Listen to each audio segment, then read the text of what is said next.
تو اس وقت اس سیشن میں سب سے پہلے ڈاکٹر محمد عنایت اللہ سبحانی صاحب کا خطاب ہے. آپ کا میں بے حد شکر گزار ہوں کہ شانتا پورم کیرالہ سے آپ تشریف لائے ہیں. آپ نے تفسیر و قرآنی علوم میں امام محمد بن سعود یونیورسٹی سے ایم اے اور تفسیر و قرآنی علوم میں امام محمد بن سعود یونیورسٹی سے پی ایچ ڈی حاصل کی ہے. جامعۃ الفلاح میں 28 سال بحیثیت استاد رہے، پھر وہیں پرنسپل ہو گئے. University college of education Zanzibar میں پروفیسر اور اسلامک اسٹڈیز کے شعبے کے صدر رہے. جامعہ اسلامیہ شانتا پورم میں 8 سال سے ڈین فیکلٹی آف قرآن ہے. متعدد کتابوں کے مصنف ہیں. البرہان فی نظام القرآن کے علاوہ کئی عربی کتب کے مصنف ہیں. آپ کی متعدد کتب عالم عرب میں بھی شائع ہوئی ہیں. میں نہایت ادب اور احترام کے ساتھ جناب عنایت اللہ سبحانی صاحب سے درخواست کروں گا کہ تشریف لائیں اور اپنے خیالات سے ہمیں نوازیں. سبحانی صاحب السلام علیکم. السلام علیکم.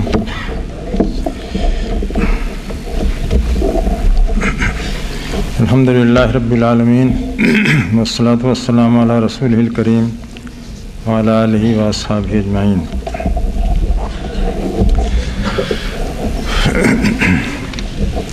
ہمارے مقالے کا موضوع ہے قرآن پاک میں علم و عقل کا مقام.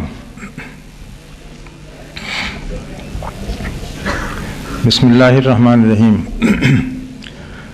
ہمارے کچھ علمی حلقوں کی طرف سے گاہے بگاہے یہ بات سننے میں آتی ہے کہ دین اور علم و عقل کے درمیان بیگانگی پائی جاتی ہے. دین کی دنیا الگ ہے، علم و عقل کی دنیا الگ ہے. یہ بات بالکل ایسی ہے جیسے یہ کہا جائے کہ سورج اور روشنی میں یا گلاب اور خوشبو میں بیگانگی پائی جاتی ہے.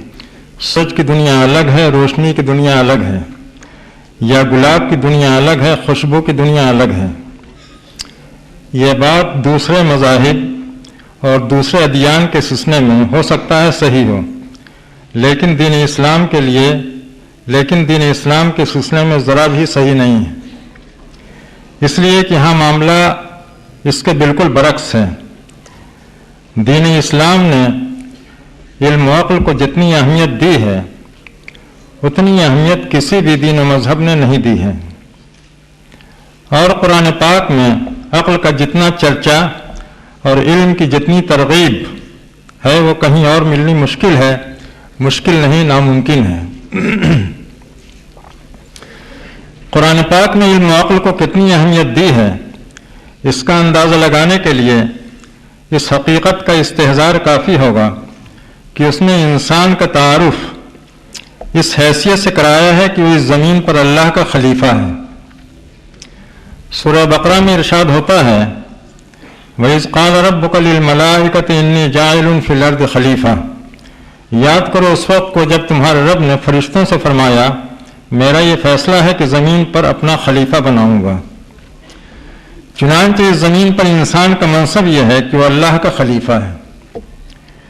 زمین پر اللہ کا خلیفہ ہونے کا مطلب یہ ہے کہ یہ زمین اور اس کے تمام خزانے اس کے حوالے کر دیے گئے کہ وہ یہاں بے شمار نعمتوں کے سائے میں رہتے ہوئے ایک باعزت اور پرمسرت زندگی بسر کرے، اور جس مالک نے اسے یہ نعمتیں دی ہیں اس کی عظمت کے گن گائے، اس کی طاعت و بندگی میں خوشی محسوس کرے.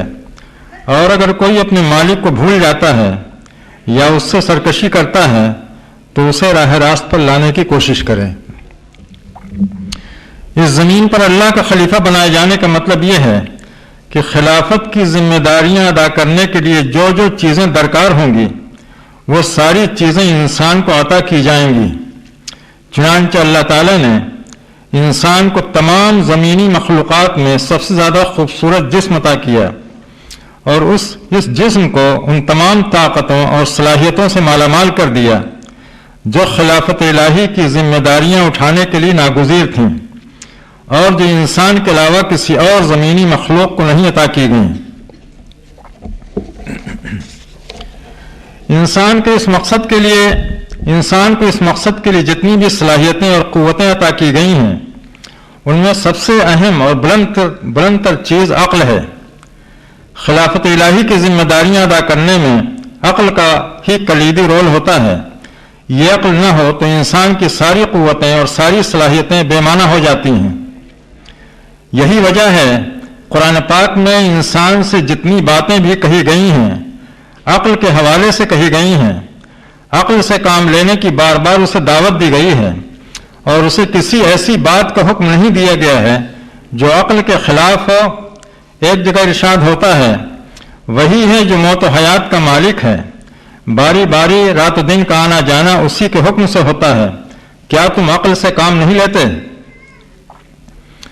ایک دوسری جگہ ارشاد ہوتا ہے، آسمانوں اور زمین کی تخلیق میں یکے بعد دیگرے رات و دن کے آنے جانے میں، اس کشتی میں جو سمندر میں دوڑتی ہے اور انسانوں کی راحت و منفعت کے سامان لاتی لے جاتی ہے، اور اس بارش میں جو اللہ تعالیٰ اوپر سے برساتا ہے اور اس سے مردہ زمین کو زندہ کر دیتا ہے اور اسے ہر طرح کے جانداروں سے آباد کر دیتا ہے، اور ان بادلوں میں جو آسمانوں اور زمین کے درمیان اللہ کے احکام کی تعمیل مصروف ہوتے ہیں، ان ساری چیزوں میں بڑی نشانیاں ہیں ان لوگوں کے لیے جو عقل سے کام لیں۔ ایک اور جگہ ارشاد ہوتا ہے، بے حیائیوں کے قریب نہ جاؤ، چاہے وہ کھلی ہوئی ہوں یا چھپی ہوئی، اور جس جان کو اللہ نے محترم قرار دیا ہے اسے ناحق قتل نہ کرو، یہ اللہ کا تاکیدی حکم ہے، امید ہے تم سمجھ بوجھ سے کام لوگے۔ یہ چند مثالیں ہیں، اس طرح کی مثالیں قرآن پاک میں بہت زیادہ ہیں۔ قرآن پاک اسی طرح عقل کو مہمیز لگاتا، اسے اس کے مقام کا احساس دلاتا اور نہایت مؤثر انداز میں اسے سوچنے سمجھنے کی دعوت دیتا ہے۔ وہ انسانوں سے جو بات بھی کہتا ہے ان کی عقلوں کے واسطے سے کہتا ہے، کوئی بات ان پر اوپر سے مسلط نہیں کرتا۔ وہ کوئی بات اوپر سے مسلط کیوں کرے گا جبکہ اس کی ساری باتیں عقل کو اپیل کرنے والی، اس کو سکون عطا کرنے والی اور اس کی تشنگی بجھانے والی ہوتی ہیں۔ یہ تو ہو سکتا ہے کہ قرآن پاک کی کسی بات یا کسی حکم کی حکمت ہماری سمجھ میں نہ آئے، لیکن یہ نہیں ہو سکتا کہ اس کی کوئی بات یا اس کا کوئی حکم عقل کے خلاف یا اس کے لیے الجھن کا باعث ہو۔ ظاہر ہے کوئی بات یا کسی بات کی کوئی حکمت اگر ہماری سمجھ میں نہیں آتی تو اس کی وجہ ہماری کم علمی یا کوتاہ فہمی ہو سکتی ہے، اس سے یہ بات ہرگز نہیں نکلتی کہ وہ بات یا وہ حکم خلاف عقل ہے۔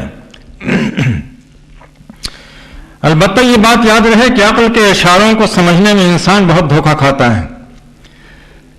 عقل کے اشاروں کو سمجھنے میں انسان بہت دھوکہ کھاتا ہے، وہ بار بار عقل کے نام پر بے عقلی کی باتیں کرتا ہے۔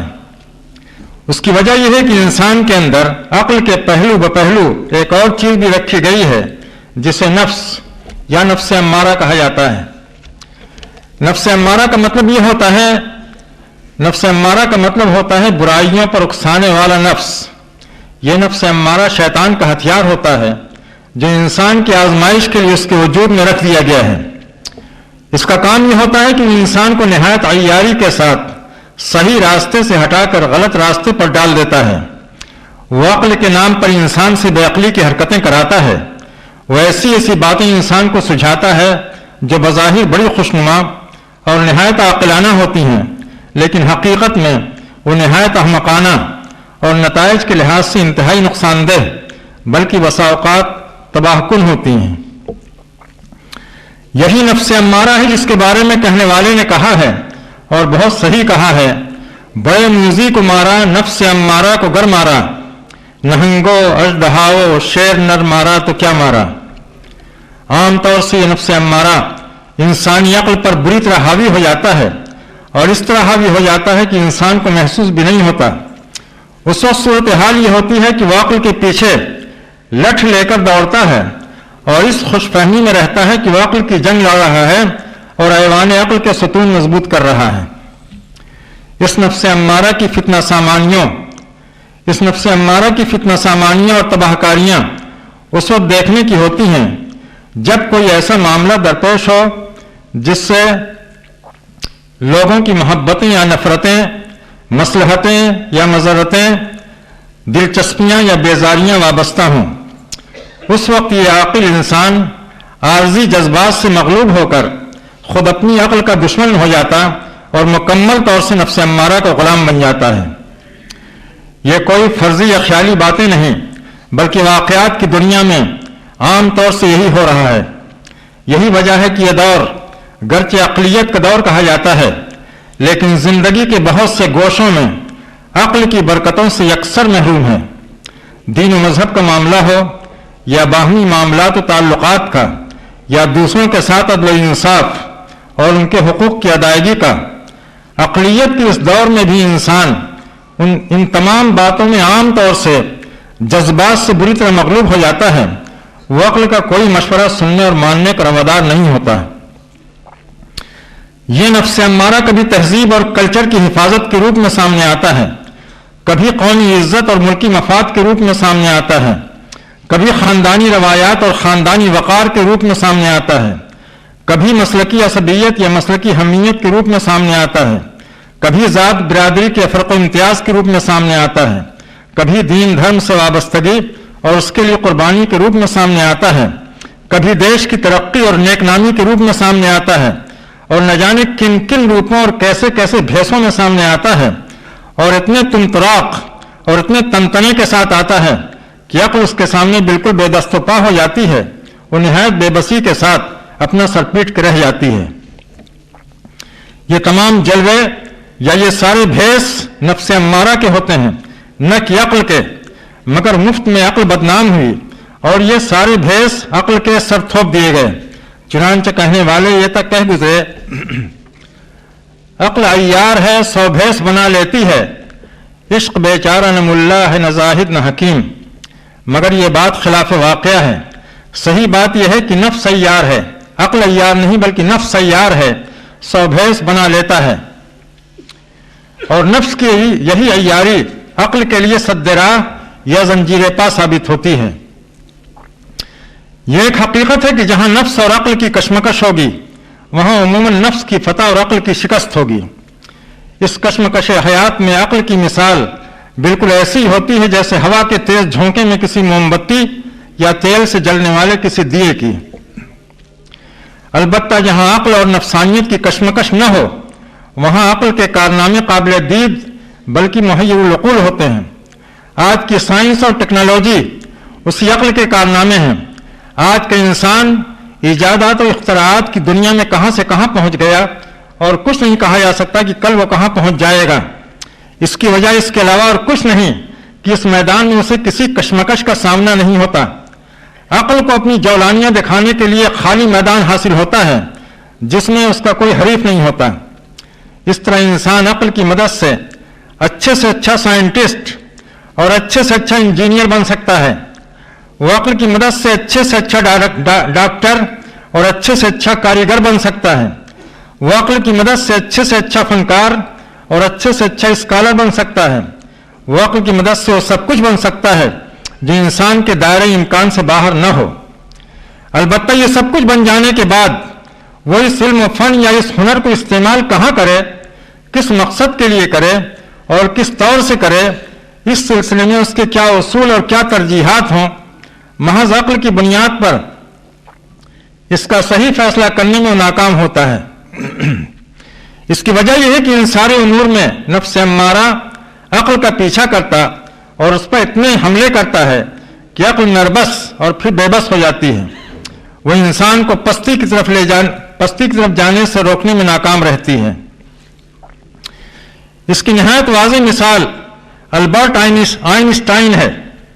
اس نے جس وقت یورینیم کے اندر چھپی ہوئی زبردست انرجی کو پہلی بار دریافت کیا اس وقت اس کی زبردست عقل اس کے ہمرکاب تھی اور وہ نفس امارہ کی مداخلت سے آزاد ہو کر اس کی صحیح رہنمائی کر رہی تھی، اور اس کی یہ دریافت سائنسی دنیا کی ایک عظیم فتح قرار پائی جو سرتاثر اس کی زبردست عقل کا زبردست کارنامہ تھی۔ البتہ اس یورینیم کو استعمال کیسے ہو، اس یورینیم کے استعمال کیسے ہو اور اس سے کیا کام لیا جائے، جب یہ سوال اس کے سامنے آیا تو اس وقت اس کی عقل کی روشنی اس کا ساتھ نہ دے سکی، اس لیے کہ یہاں نفس امارہ تار ٹھونک کر میدان میں آ چکا تھا۔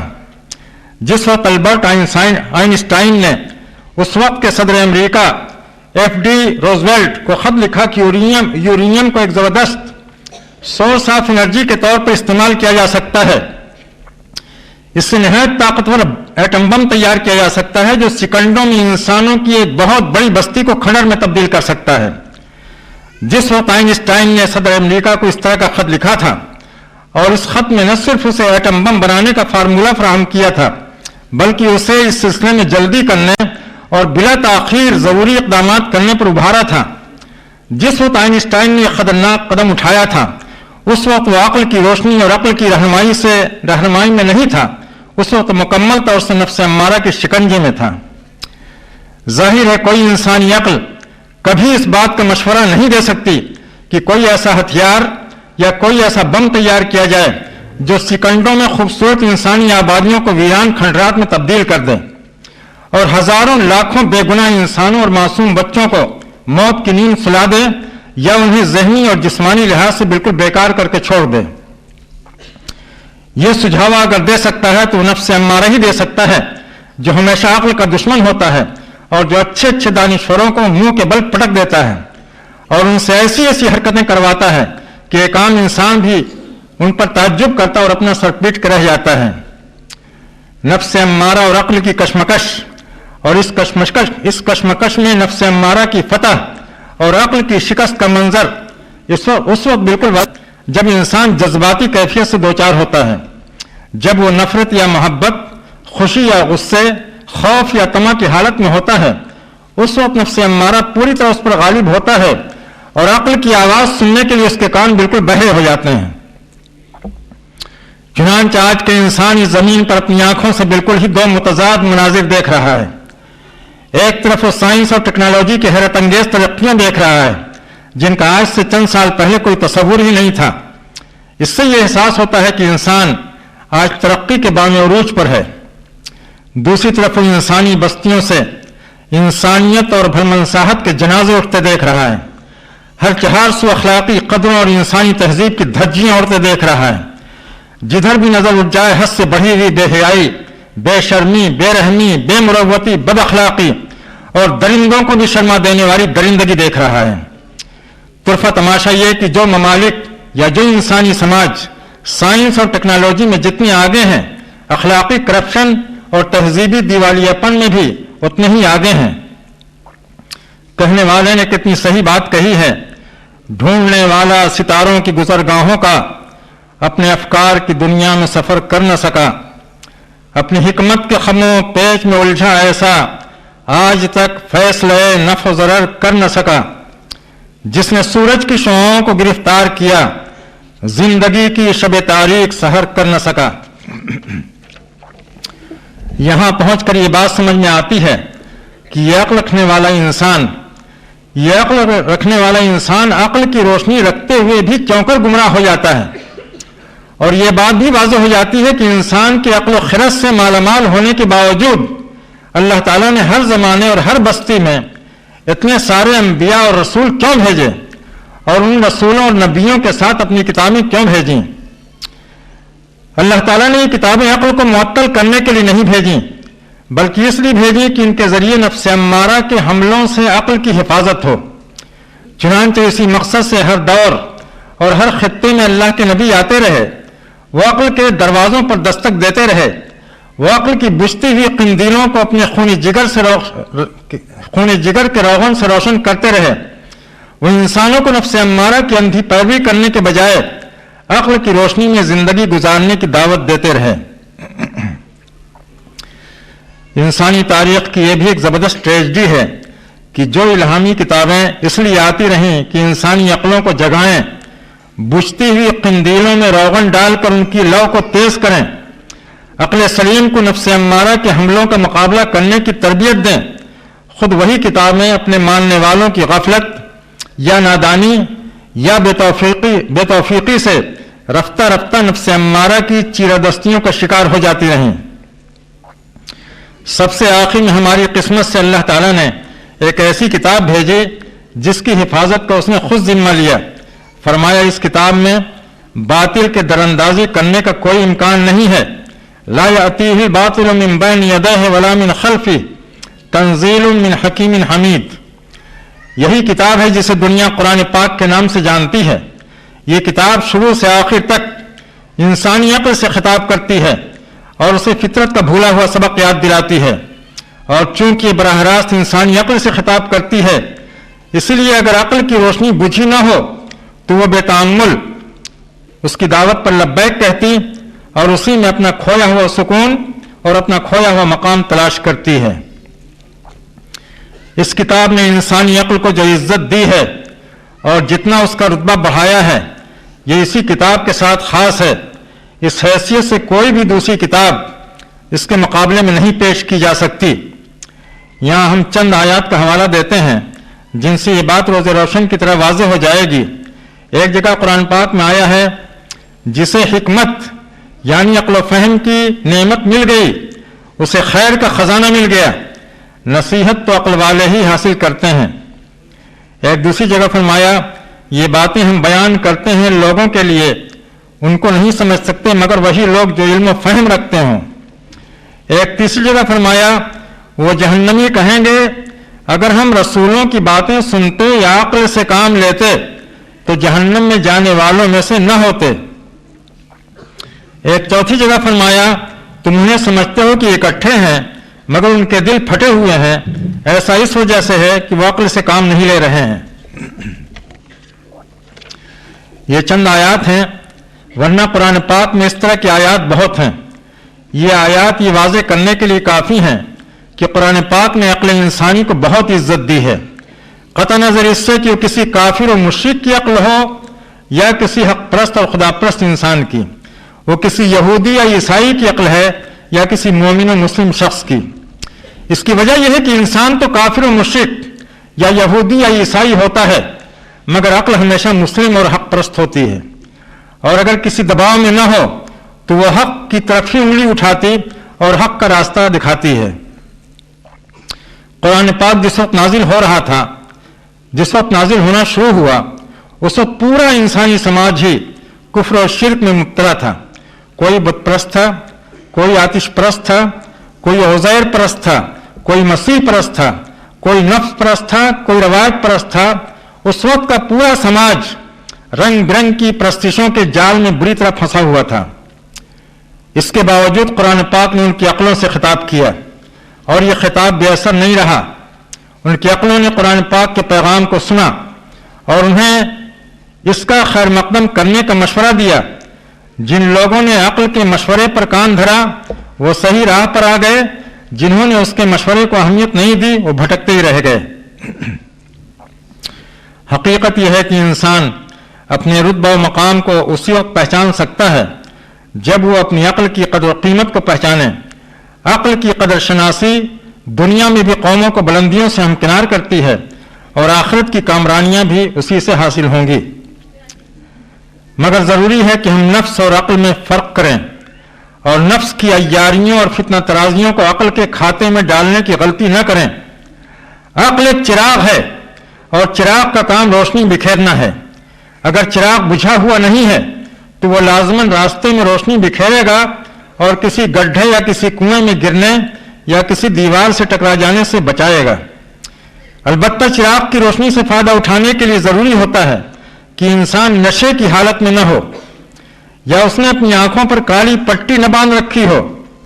بالکل اسی طرح عقل کی روشنی سے فائدہ اٹھانے کے لیے ضروری ہے کہ انسان نفرت یا محبت کے جذبات سے بالکل مغلوب نہ ہو گیا ہو، بالفاظ دیگر وہ نفس امارہ کا غلام نہ بن گیا ہو، اس کے اندر حقیقت کی جستجو موجود ہو اور حق واضح ہو جانے پر اسے ماننے اور اپنانے کا حوصلہ بھی پایا جاتا ہو۔ علامہ حمید الدین فراہی رحمۃ اللہ علیہ 20ویں صدی عیسوی کے ایک نہایت عظیم مفسر قرآن گزرے ہیں۔ ان کی ایک نہایت اہم تصنیف ہے حجج القرآن یعنی قرآنی دلائل۔ یہ کتاب عربی زبان میں ہے۔ اس میں انہوں نے قرآن پاک کی روشنی میں عقل پر نہایت اچھی گفتگو کی ہے۔ جستہ جستہ اس کے کچھ فقرے ذیل میں درج کیے جاتے ہیں۔ علامہ فرماتے ہیں عقل ایک خدائی نور ہے جس کے ذریعے اللہ تعالیٰ نے انسانوں کو چوپایوں سے ممتاز کیا ہے۔ انسان فطری طور سے عقل سے رہنمائی حاصل کرتا، اسی سے مطمئن ہوتا اور مخالفین کے سامنے اسی سے استدلال کرتا ہے اور اسی سے اسے تمام علوم حاصل ہوتے ہیں، چاہے وہ علوم ہوں جو گہرے غور و فکر اور تحقیق و استنباط کا نتیجہ ہوں یا وہ علوم ہوں جو بدیہیات کے زمرے میں آتے ہوں۔ فرماتے ہیں وحی الہی کا کام یہ ہوتا ہے کہ وہ عقل کو جگاتی، اسے راہ راست پر قائم رکھتی، اس کے رتبہ و مقام کو اسے احساس دلاتی اور اس کے صحیح فیصلوں کی توثیق کرتی ہے۔ اس لیے قرآن پاک نے غور و فکر کی بہت ترغیب دی ہے اور سوچنے اور غور کرنے والوں کی تعریف کی ہے۔ دیکھو ہمارے امام و پیشوا حضرت ابراہیم علیہ السلام نے کس طرح صریح عقلی دلیلوں سے اہل کفر کو جھنجھوڑا، جبکہ وہ لوگ خالص وہم و تقلید کا شکار تھے۔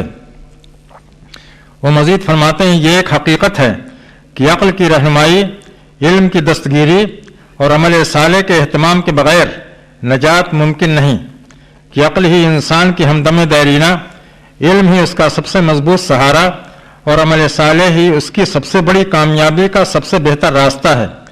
قرآن پاک نے متعدد جگہوں پر ان تینوں چیزوں کی اہمیت واضح کی ہے۔ یہ ہیں عقل کی عظمت و اہمیت کے سلسلے میں مفسر قرآن علامہ حمید الدین فراہی کے چند افادات، جو گرچہ بہت مختصر ہیں مگر نہایت قیمتی ہیں۔ ان سے عقل کی عظمت، انسانی زندگی میں اس کی اہمیت، اس کے سلسلے میں وحی الہی کا موقف اور اس کے دائرہ کار کی وسعت نہایت واضح طور پر ہمارے سامنے آ جاتی ہے۔ ایک دوسرے پہلو سے دیکھا جائے تو وحی الہی کی مثال ایک آفتاب جہاں تاب کی ہے اور عقل انسانی کی مثال آنکھوں کی روشنی کی ہے۔ آفتاب کی روشنی سے آدمی اسی وقت فائدہ اٹھا سکتا ہے جب اس کی آنکھیں کھلی ہوئی ہوں اور ان آنکھوں میں روشنی موجود ہو، کسی وجہ سے وہ روشنی ضائع نہ ہو گئی ہو۔ بالکل اسی طرح وحی الہی سے فائدہ وہی لوگ اٹھاتے اور اٹھا سکتے ہیں جن کی عقل کی روشنی موجود ہو، اس پر گناہوں کی کائی نہ جم گئی ہو اور اس روشنی سے وحی الہی کی روشنی حاصل کرنے کے آرزومند ہوں۔ جب عقل کی روشنی سے وحی الہی کی روشنی مل جاتی ہے تو حقیقت میں یہی چمنستانی انسانیت کی بہار ہوتی ہے۔ اس وقت ذہنوں کے بند دریچے کھل جاتے ہیں، طبیعتوں میں نور کے جھرنے رواں ہو جاتے ہیں اور ہر چہار جانب سے علوم کے سوتے ابل پڑتے ہیں۔ یہ شرعی علوم بھی ہوتے ہیں اور کائناتی علوم بھی ہوتے ہیں۔ جس طرح شرعی علوم کے جھرنے کتاب الہی کی بلندیوں سے رواں ہوتے ہیں، اسی طرح صالح و نافع کائناتی علوم کے جھرنے بھی کتاب الہی کی ہی بلندیوں سے رواں ہوتے ہیں۔ اس کی نہایت واضح مثال رسول پاک صلی اللہ علیہ وسلم اور آپ کے خدا پرست ساتھیوں کی زندگیاں ہیں۔ ان لوگوں کے پاس قرآن پاک کے علاوہ کوئی کتاب نہیں تھی۔ ان لوگوں نے درسگاہ نبوت کے علاوہ کہیں کسی عصری کالج یا کسی عصری یونیورسٹی میں کوئی تعلیم نہیں حاصل کی تھی، مگر جب اللہ تعالیٰ نے انہیں اقتدار کی دولت سے نوازا، جب انہیں دنیا کی سربراہی کا منصب عطا کیا، تو انہوں نے اسی قرآن کے ذریعے قوموں پر حکومت کی اور حکومت کے تمام تقاضے پورے کیے۔ انہیں عملی دنیا میں کبھی کسی کمزوری یا پریشانی کا سامنا نہیں کرنا پڑا، نہ علمی اور فکری طور پر کبھی اپنی کم علمی اور بے مائگی کا احساس ہوا۔ اسی قرآن میں انہیں سارے علوم مل گئے جو جہاں بانی بلکہ صحیح تر لفظوں میں اس زمین پر خلافت الہی کے فرائض انجام دینے کے لیے ناگزیر تھے۔ انہیں اس عظیم سلطنت کا دستور اور اس کے لیے آئین و قوانین بنانے کے لیے باہر سے ماہرین دستور اور ماہرین قانون نہیں تلاش کرنے پڑے۔ انہوں نے مملکت کا دستور اور سیاست کے سارے اصول اسی قرآن پاک سے معلوم کیے اور اس سیاست میں پوری طرح کامیاب رہے۔ دنیا کی آنکھیں پھٹی کی پھٹی رہ گئیں جب اس نے دیکھا کہ انہوں نے بہت ہی قلیل عرصے میں اس وقت کی رومی اور ایرانی شہنشاہیتوں کو پاش کر کے ایک ایسی مثالی سلطنت قائم کر دی جو انسانوں کے حق میں ان ظالم شہنشاہیتوں سے 1000 درجہ بہتر تھی۔ انہوں نے ایک ایسی سلطنت قائم کر دی جس میں ہر ایک شہری کو عزت اور ہر ایک کو پوری آزادی حاصل تھی، ہر ایک کو امن اور ہر ایک کو خوشحالی حاصل تھی، چاہے کوئی مسلم ہو یا کوئی غیر مسلم، کسی کے ساتھ کوئی ناانصافی یا کوئی زیادتی یا کسی طرح کی کوئی حق تلفی نہیں تھی۔ اس سلطنت میں عدل و انصاف کا ایسا دورہ تھا کہ خود غیر مسلموں نے اس بات کی گواہی دی کہ ان کی اپنی قوم کے لوگوں نے کبھی ایسی حکومت نہیں کی اور انہیں اپنوں کی حکومت میں کبھی وہ انصاف نہ مل سکا جو ان خدا پرستوں کی حکومت میں ملا۔ انہوں نے معاشیات کے سارے اصول اسی قرآن پاک سے دریافت کیے اور پورے ایشیا، افریقہ اور یورپ کے ایک بڑے حصے پر پھیلی ہوئی اس عظیم سلطنت میں ایسا معاشی نظام قائم کیا جو ہر ایک کی روزی روٹی کا کفیل تھا. اس سلطنت میں کوئی ایسا شخص ملنا مشکل تھا جو معاشی بدحالی کا شکار ہو. اس سلطنت میں ہر ایک کو اس کے حصے کی روزی ملتی تھی اور عزت کے ساتھ ملتی تھی. رسول پاک صلی اللہ علیہ وسلم کے دوسرے خلیفہ حضرت عمر فاروق نے خلافت سنبھالتے ہی ایک روز اپنی پبلک سے خطاب کرتے ہوئے فرمایا، لوگوں تمہیں اپنے حقوق حاصل کرنے کے لیے کوئی مشقت نہیں اٹھانی پڑے گی، بس ہمیں یہ اطلاع ہو جانی چاہیے، بس ہمیں یہ اطلاع ہو جانی کافی ہے کہ تمہاری یہ ضرورت یا تمہاری یہ حقوق ہیں. گھر بیٹھے بیٹھے تمہاری تمام ضرورتیں پوری ہو جائیں گی، تمہارے سارے حقوق ادا ہو جائیں گے. اس اسلامی مملکت کا تعلیمی نظام، تربیتی نظام، عدالتی نظام، فوجداری نظام، فوجی نظام، دفاعی نظام، تجارتی نظام، زراعتی نظام، داخلی نظام، خارجی نظام، ٹریفک نظام، مواصلاتی نظام، علاج معالجے کا نظام، اشیاء ضرورت کی تیاری اور فراہمی کا نظام، غرض ایک عظیم اسٹیٹ کی جتنی بھی ضرورتیں ہو سکتی ہیں، ان تمام ضرورتوں کی تکمیل کے لیے وہ مسلم امت کسی دوسرے کی محتاج نہیں رہی. قرآن پاک ان کی رہنمائی کے لیے کافی تھا. یہ قرآن پاک نہ صرف یہ کہ انسانی علوم یا کائناتی علوم کا مخالف نہیں، بلکہ وہ خود سارے علوم کا خزانہ ہے. وہ سارے علوم کے لیے گائیڈ بک کی حیثیت رکھتا ہے. بظاہر وہ ایک سادہ سی کتاب معلوم ہوتا ہے، مگر حقیقت میں وہ علوم کا ناپیدا کنار سمندر ہے. قرآن پاک کی عظمت کا ایک خاص پہلو اور ہے، وہ انسانی عقل کو کائنات کی ایک ایک چیز پر غور و فکر کرنے کی دعوت دیتا ہے. وہ اسے تلاش و جستجو کا عادی بناتا ہے. مثال کے طور پر سورہ روم آیات 20-26 میں وہ کہتا ہے، یہ اس کی قدرت کی نشانیوں میں سے ہے کہ اس نے تمہیں مٹی سے پیدا کیا، پھر یکایک تم ہو گئے انسان سارے عالم میں پھیلے ہوئے. یہ بھی اس کی زبردست نشانی ہے کہ اس نے تمہارے لیے تمہاری ہی جنس سے تمہارے جوڑے بنائے تاکہ تم ان سے سکون حاصل کرو، اور تمہارے درمیان اس نے محبت اور ہمدردی پیدا کی. بلا شبہ اس میں بڑی نشانیاں ہیں لوگوں کے لیے جو غور و فکر کریں.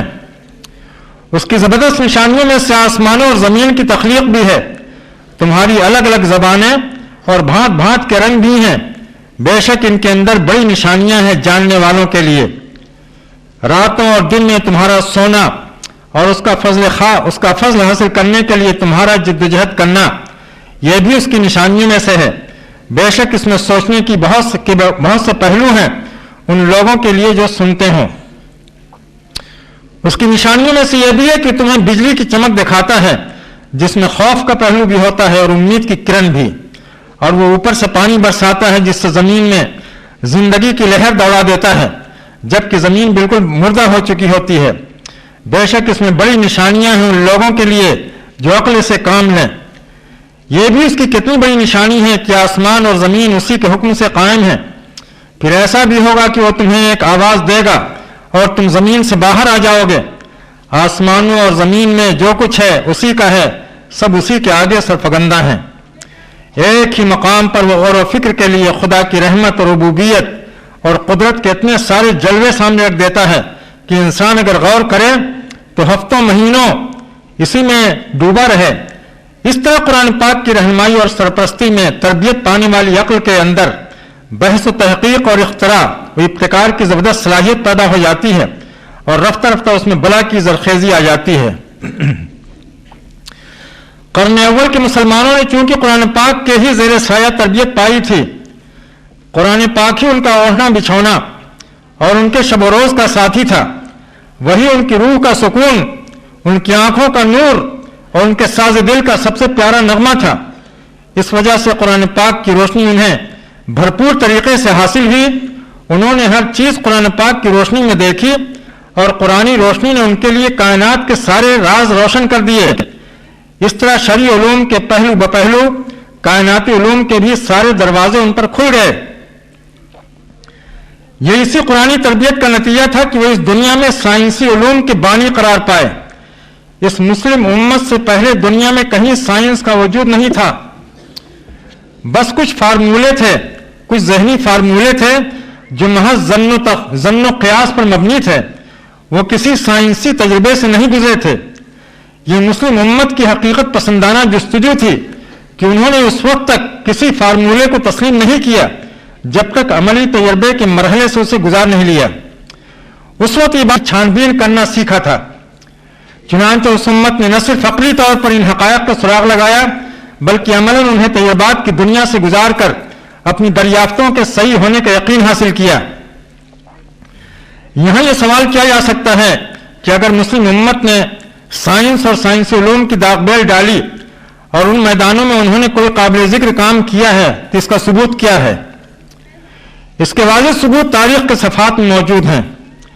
بغداد کو خلیفہ معتصم باللہ کے زمانے میں یعنی 7ویں صدی ہجری میں تاتاریوں نے جب تاراج کیا ہے تو اس وقت وہاں دنیا کی سب سے بڑی لائبریری موجود تھی، مگر تاتاریوں نے اسلام دشمنی یا مسلم دشمنی میں وہ ساری کتابیں دریائے دجلہ میں بہا دیں۔ اس سے 20 سال پہلے یعنی سن 636 ہجری میں جب صلیبیوں نے مسلم قرطبہ کو تاراج کیا اور وہاں مسلم خون کی ہولی کھیلی گئی تو انہوں نے قرطبہ کی لائبریری کو بھی آگ لگا دی جو اس وقت کی دنیا کی 3 نمبر کی لائبریری تھی۔ حد یہ ہے کہ صلیبی لشکر کے ایک قسیس یا ربی جس کا نام کمبیس بتایا گیا ہے، اس نے قرطبہ کے میدان میں اسی موقع پر ایک ہی دن میں 80,000 کتابیں نظر آتش کر دیں۔ پھر قرطبہ کی تباہی کے 10 سال بعد یعنی 646 ہجری میں جب صلیبیوں نے اشبیلیہ کو تباہ کیا ہے تو وہاں کے کتب خانے کو بھی انہوں نے نظر آتش کر دیا۔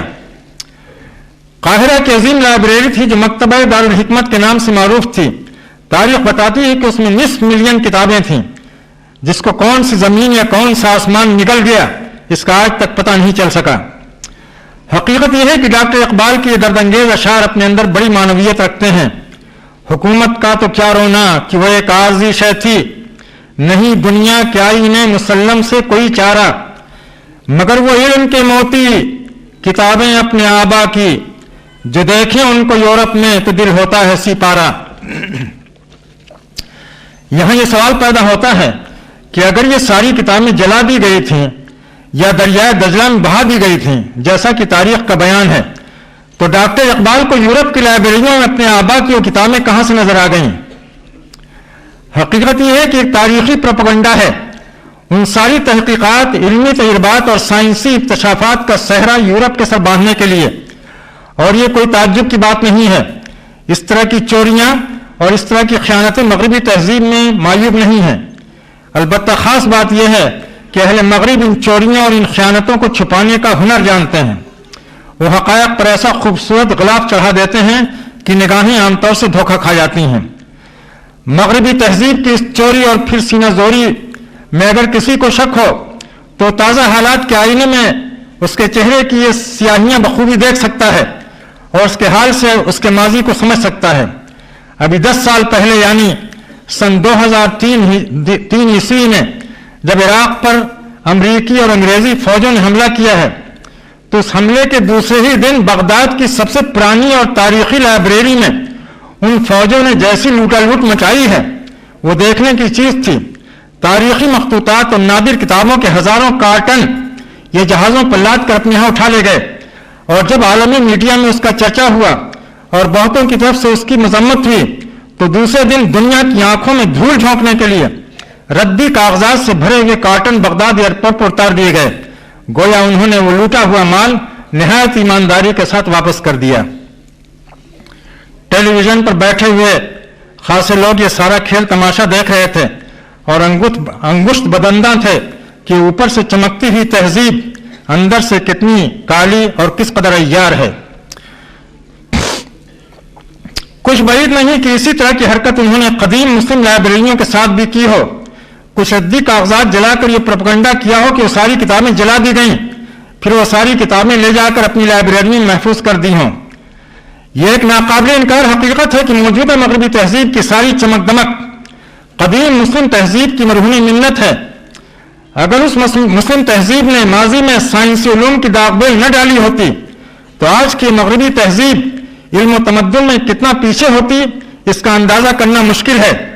یہ تنہا ہمارا احساس نہیں، ہم سے پہلے بہت سے مغربی مورخین بھی اعتراف کر چکے ہیں۔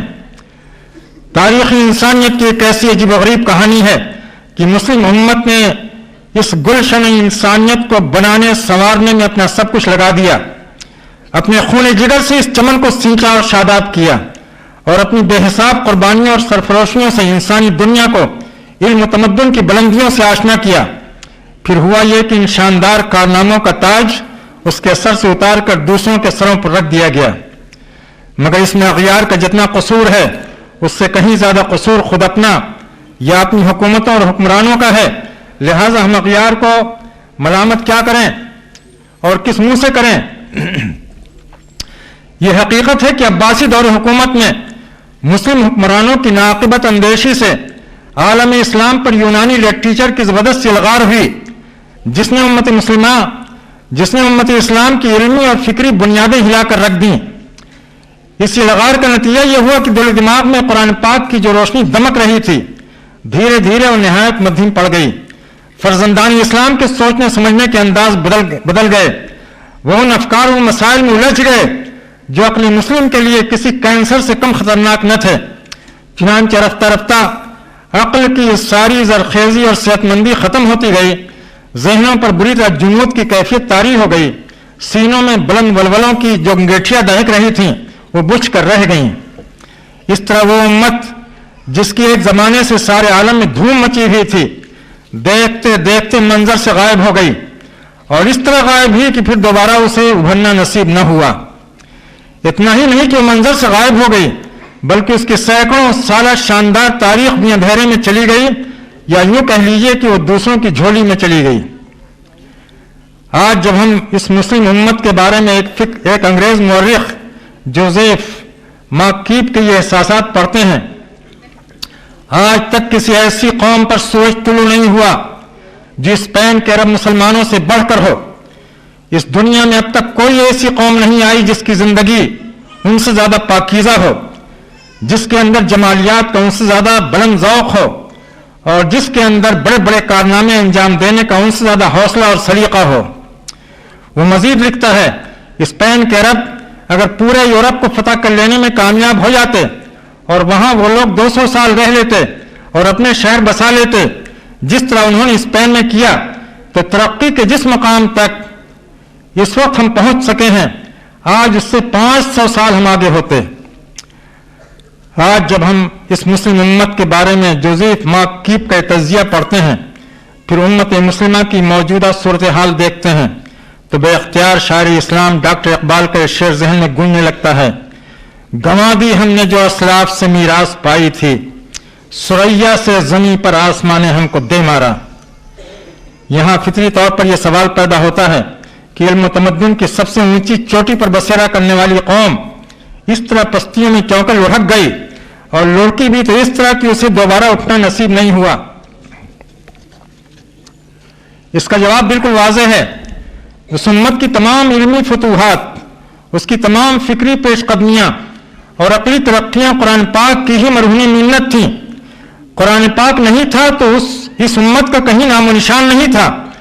قرآن پاک ہی سے یہ امت وجود میں آئی، اور جب تک اس کے دل و دماغ اور اس کی رگ و پے میں قرآنی بجلیاں دوڑتی رہیں، یہ امت دن دونی رات چوگنی ترقی کرتی رہی اور علم و تمدن کی دنیاؤں پر حکومت کرتی رہی۔ مگر جب اس نے اپنا قبلہ بدل دیا اور قرآن پاک سے رخ موڑ کر دوسری چیزوں میں لگ گئی، تو بلندیوں سے پستیوں کی طرف لڑکنے میں اسے کوئی دیر نہیں لگی۔